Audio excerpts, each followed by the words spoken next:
Durante os últimos 100 anos, tem sido alvo de uma perseguição implacável. Mas no Montezinho, Peneda Gerês e arredores do Douro, o lobo ibérico está a salvo. No norte de Portugal, que alberga 10% dos exemplares que habitam na Península Ibérica, estes míticos superpredadores são alvo de uma rígida proteção, pois continuam a ser uma espécie ameaçada que pode extinguir-se para sempre.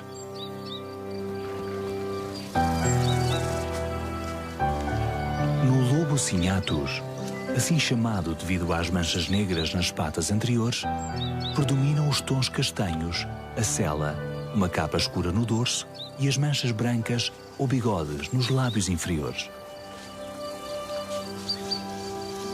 O peso varia entre 30 a 50 kg e mede cerca de 70 cm de altura. Vive em alcateias com uma rígida hierarquia social que não costumam ter mais de 7 membros.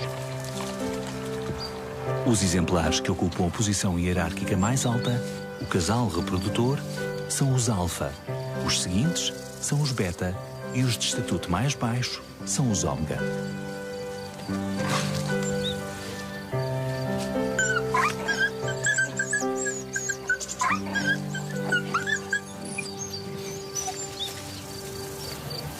A comunicação entre os lobos faz-se através da marcação de território, com sinais olfativos e de uivos. O uivar fortalece os laços, mantém a coesão da alcateia e divulga a posse de um território. As sessões de uivos incluem tons diferentes e ocorrem sobretudo durante o crepúsculo, antes da partida para a caça ou após o regresso de uma expedição comunitária.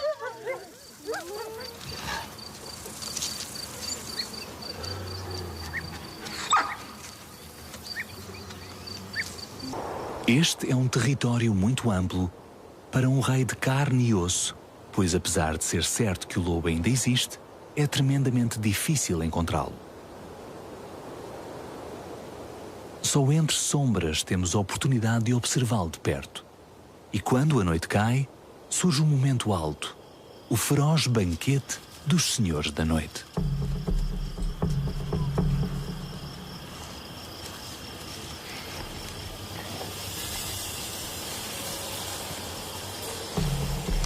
A maioria concentra-se no ventre da presa.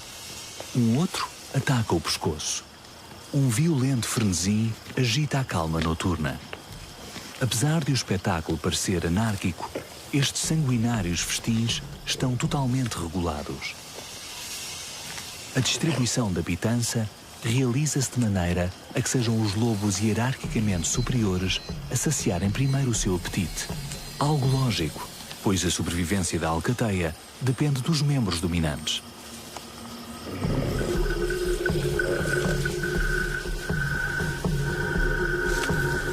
Os subadultos não reprodutores carecem de projeção biológica. Não lhes é permitido que se reproduzam e, por isso, não ajudam à perpetuação da espécie.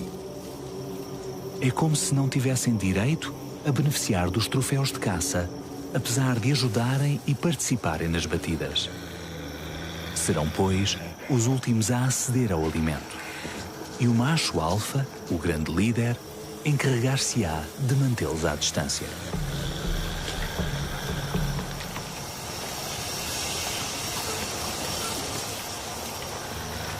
Rosnar, mostrar os incisivos, assumir posturas desafiantes, pôr as orelhas para a frente, eriçar a pelagem e olhar fixamente são componentes de uma linguagem corporal que expressa aborrecimento, agressividade e dominância.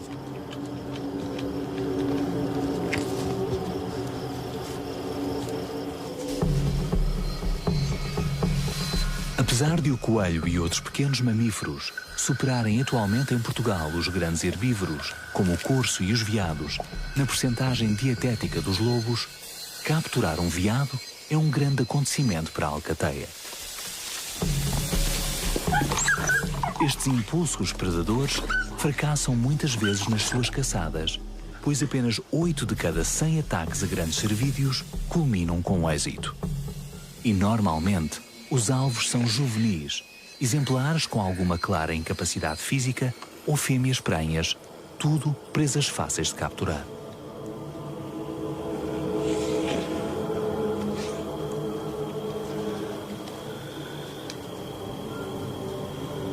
Ante um acontecimento social tão importante como a oportunidade de dispor de uma presa grande, é natural que os nervos estejam à flor da pele e que a tensão provoque violentos ataques de ira, protagonizados pelo distinto patriarca da alcateia, um temível defensor da disciplina e da ordem.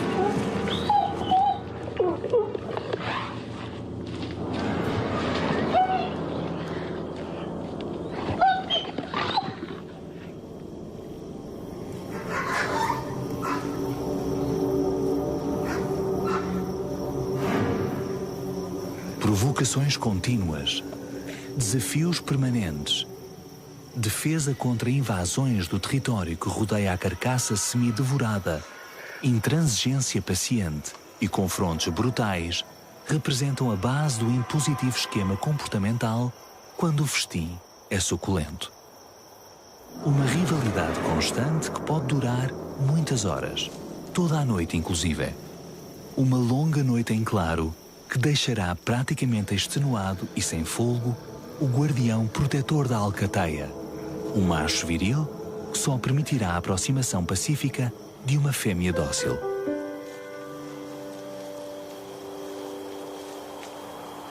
Mas as caras feias e os gestos de submissão, como a cauda baixa, lamber os lábios, arquear o dorso ou agachar-se e expor o pescoço ao seu oponente, não serão suficientes para convencer o macho. Ele está empenhado em fazer frente a todo aquele que se aproxime demasiado e evitar assim a avareza descontrolada. Para que todos os membros da alcateia beneficiem do alimento, este tem de durar e ser racionado com sabedoria. E tem de ser mesmo assim, pois estes canídeos bravios poderão não voltar a saborear um naco de carne durante vários dias. Não obstante, está provado que 2 semanas sem alimento não debilitam a atividade muscular do grande lobo ibérico.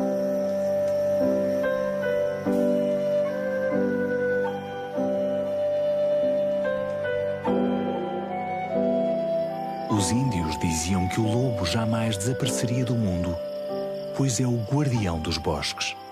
Atualmente, urge erradicar o desprezo e o rancor. Não é racional dizer que os lobos são assassinos sem escrúpulos, pois na realidade são um exemplo de inteligência e coragem. Para além disso, está provado que a sua integração em qualquer ecossistema é necessária para manter o equilíbrio. É uma espécie-chave e o seu desaparecimento poderia acarretar lamentáveis transtornos biológicos.